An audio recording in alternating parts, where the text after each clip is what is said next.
ہمیں کب خاموش رہنا چاہیے؟ خاموش رہیے جب آپ غصے میں ہوں، خاموش رہیے جب آپ کے پاس دلائل نہ ہوں، خاموش رہیے جب آپ نے کسی بات کی تحقیق نہ کی ہو، خاموش رہیے جب سننے اور سیکھنے کا وقت ہو،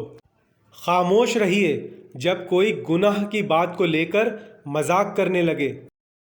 خاموش رہیے جب آپ کی باتوں کا غلط مفہوم لیا جانے لگے،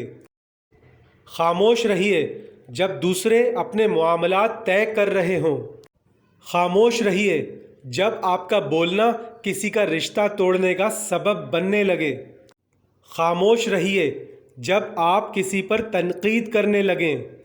خاموش رہیے جب آپ بات کو پرخلوص طریقے سے نہ کہہ سکیں، خاموش رہیے جب آپ کو کچھ بول کر پچھتانا پڑے، خاموش رہیے جب آپ کسی بات کو کئی بار کہہ چکے ہوں، خاموش رہیے جب آپ کے الفاظ کسی کے لیے ناگوار بن جائیں یا بن جانے کا اندیشہ ہو۔ رسول اللہ صلی اللہ علیہ وسلم نے فرمایا، جو شخص خاموش رہا اس نے نجات پائی۔